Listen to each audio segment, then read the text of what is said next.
Hey guys, it's Salvan. Today I'm making curry chicken, also known as Ghang Phet. If you like this recipe, please give me a thumbs up and let's get started. The ingredients are listed on this page. This recipe is more of a soup style, hence the word Ghang, which means soup, and Phet means hot. If you want this recipe to be more of a stir fry, then only add 1 cup of water and leave out the potatoes. We're going to start out by cutting up half of the white onion. I'm cutting 1/2 to be diced up and sauteed with the curry seasoning. The other half I'll be slicing up lengthwise to go in with my veggies towards the end. Some people use shallots, but I generally don't eat enough of it to store and keep them around, so the next practical choice would be just dicing up onions. You still get the same aroma as you would from sauteing the shallots. Next, I'm just cutting up my peppers lengthwise. I use whatever I have in my kitchen for vegetables. The authentic version of this dish my mom would put in eggplants, and I would eat them, but I wasn't a big fan of it, so now when I make this dish as an adult, I don't put it in. I'm going to cut up my chicken in chunks. You can slice the meat thin, like you would for stir frying, if that's what you like, but I'm going for more of a soup style for this dish. You can use beef or pork, by the way.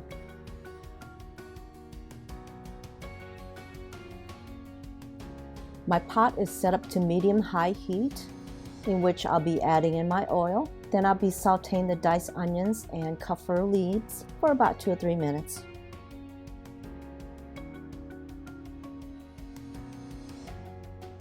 And then I'll add in the red curry and stir that. If you don't want it too spicy, then cut down on the red curry.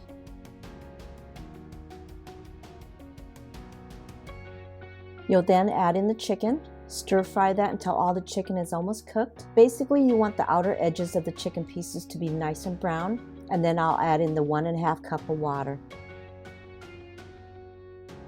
During this time, you'll add in the chicken bouillon seasoning, the 2 chicken bouillon cubes, and then your sugar.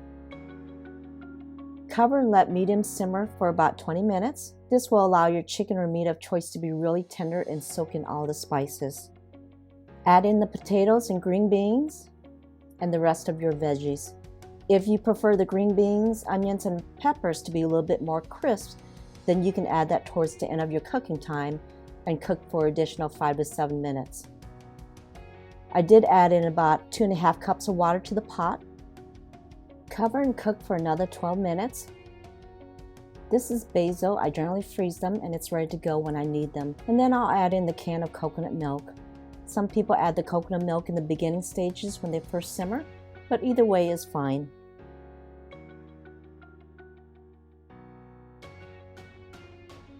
For the last step, I'm adding in fish sauce. For those that don't like fish sauce, just add in 1 tablespoon of salt or enough for your taste. After that, you're done, and I'll be serving this up with jasmine rice. This recipe is my comfort food from my childhood, and my mom always made it with potatoes in it and chopped up whole chicken. I guess you would compare it to like having a nice bowl of beef stew when it's cold or icky outside. Can't wait to eat this. I hope you enjoy.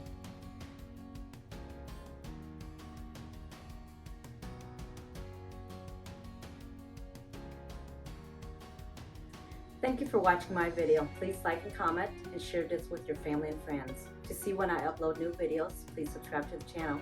Khop Jai. Thank you. Until next time.